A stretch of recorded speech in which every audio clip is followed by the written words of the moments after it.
Hello and welcome to the discussion of the case study titled Kindle Fire, Amazon's Heated Battle for Tablet Market. This case illustrates the challenges faced by Amazon when the company decided to enter into the exploding tablet market. Amazon had a tough choice to make between focusing on the e-reader market, which Amazon was dominating with its Kindle e-reader, and making an entry into tablets market for which it had no expertise.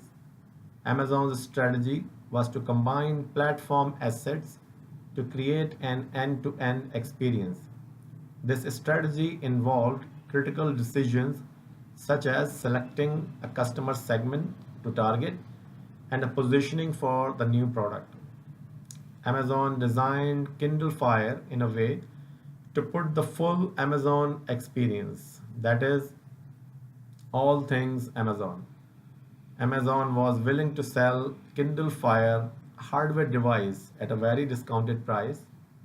The driving assumption behind this was that superior end-to-end experience provided by Kindle Fire would lead to incremental purchases of content as well as physical products and services. This way, the margins gained would cover the revenue lost due to discounted price of Kindle Fire. Following are the learning objectives of this case study. The first objective is to understand how digital content companies position and define target segments for a new product. The second learning objective is to understand how digital content companies develop competitive strategy. The third learning objective is to understand the concept of selling an experience and how to create a differentiated service experience. The fourth objective is to analyze the business model for a technology product that combines product, service, and commerce.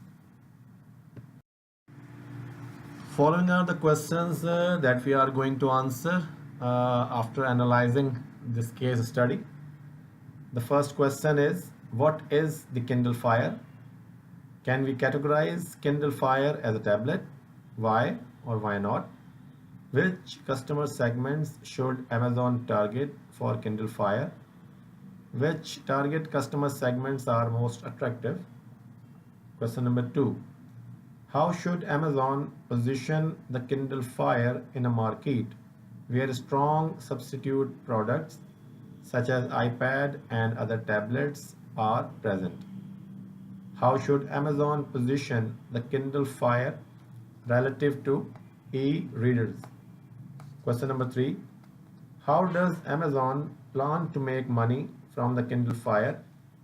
How is this different from Apple's iPad? How Amazon would make sure that the Kindle Fire business model works? Question number 4. Assume Amazon heavily subsidizes Kindle Fire in return for minimum 2-year contract that commits Amazon customers to a level of spending that is consistent with the average Kindle Fire customer. Do you think this model would work? Why or why not? How many new customers would Amazon need if it pursues this particular model? Question number 5. If you were Apple's CEO, what would you do to respond to the Kindle Fire? Now let's come to the first question. What is the Kindle Fire? Can we categorize Kindle Fire as a tablet? Why or why not? One possible user segment of Kindle Fire is loyal shoppers who desire great media consumption and a seamless online shopping experience. To these customers, Kindle Fire would open them up the world of apps and games through Amazon's app portfolio, which is not as rich as Apple's App Store or Google Play. Another potential user segment is price conscious media junkies who perceive the iPad to be too expensive. These customers want to do more than read and like Amazon's huge library of movies, music, and content. This segment is likely to produce the most incremental revenues. This customer segment would not cannibalize the existing Kindle e-reader product. However, these customers can consume media from other competing sources such as iTunes, television, laptop, smartphone, and so on. Stay at home moms and young children comprise another potential target segment for the Kindle Fire. Stay at home moms might like the Kindle for themselves as well as for their children who cannot be trusted with an expensive iPad. However, children do not typically buy their own content. Gamers is another possible segment because the Kindle Fire is a robust device that focuses on game consumption. Amazon's game platform is considered somewhat weak, however, which may drive away potential users. Elementary and middle school students is another potential segment. The price of the Kindle Fire is far more attractive to this segment than the iPad. However, this segment would require B2B sales expertise, which currently Amazon doesn't have. The next question asks, how should Amazon position the Kindle Fire in a market where strong substitute products such as iPad and other tablets are present? And how should Amazon position the Kindle Fire relative to e-readers? Amazon was unwilling to appear to go head to head with Apple's iPad. The Kindle Fire put the entirety of the Amazon's experience in its customers' hands. Some promising features of Kindle Fire were a proprietary cloud accelerated web browser, Whisper Sync wireless connectivity, a massive selection of digital content, an on demand streaming service, cloud storage, and seamless billing and ordering. The Kindle Fire, priced at just $199, was positioned well below the iPad. Kindle Fire offering was below the offerings from Samsung and others in the Android market. The features of Kindle Fire left little room for non-Apple tablet makers, but it may also reduce profitability from its Kindle e-reader. The Kindle e-readers were outselling Barnes and Noble's Nook e-readers and all other e-readers as well. Keeping in view this possible cannibalization, Amazon further reduced its Kindle prices to emphasize the Kindle as a specialty device. Now let's compare the Kindle Fire with iPad. Early adopters and critics classified the Kindle Fire as an inferior product compared to the iPad. However, Apple's iPad was not merely expensive, it has too much functionality, apps, and performance for the average user. The Kindle Fire was a product desired by media and game junkies for their needs at an attractive price. Kindle Fire was similar to a point of sale storefront that provided easy access and seamless integration of all products and services from Amazon. Now let's compare Kindle Fire with Kindle e-reader. Kindle Fire was priced at $199, half the price of the iPad and less than Nook tablet that was offered from Barnes and Noble, the BlackBerry Playbook, and the HTC Flyer. The Kindle Fire also came with a 30-day free subscription to Amazon Prime and a pre-installed Amazon shopping application.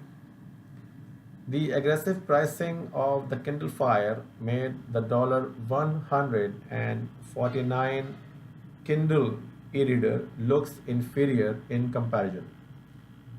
The launch of the Kindle Fire had resulted in a substitution effect. The challenge Amazon faced was that if it priced the Kindle Fire too low, it would kill the Kindle e-reader. Kindle e-reader was a very successful product to date. On the other hand, if Amazon priced the Kindle Fire too high, then it would not eliminate the iPad as a substitute. Amazon would need to highlight the customer segments for the Kindle, but the challenge would remain that a user would still require a Kindle after purchasing a Kindle Fire. The next question we have is that how does Amazon plan to make money from Kindle Fire? How is this different from Apple's iPad? And how Amazon would make sure that the Kindle Fire business model works? The Kindle Fire business model is the opposite of Apple's business model for the iPad and iPhone. Under this model, dependent goods are sold at different prices. One product is sold at a discount, while another is sold at a considerably higher price to make up for the loss. Apple earns profits, iTunes, and apps in addition to hardware. Amazon does not earn major profits from hardware, and the main profit drivers are content and incremental commerce. Amazon Kindle Fire business model is reversing the Apple business model by willing to live with low hardware margins. To make sure Kindle Fire business model works, Amazon worked hard to create incremental content and commerce sales that would outweigh the subsidies it was absorbing for Amazon Prime and the hardware device. Amazon is relying on its tremendous reach, inviolable brand recognition, and loyal customer base to make this business model work. The last question asks that if you were Apple CEO, what would you do to respond to the Kindle Fire? Well, Amazon crafted and marketed a technology product by competing on experience rather than competing on devices. Fundamentally, Apple's and Amazon's business models are completely opposite. However, Apple must be cognizant of the fact that Amazon is leveraging its tremendous experience in providing content and commerce to compete. Amazon now compete not only against Apple but also formidable competitors like Google and Samsung as well. It is clear that Amazon was not competing head to head with the iPad. Even though Amazon did not position the Kindle Fire as a direct competitor of the iPad, it is clear that soon it will become a direct competitor of iPad. Apple has a loyal and passionate customer base, and it must leverage it to compete with Amazon.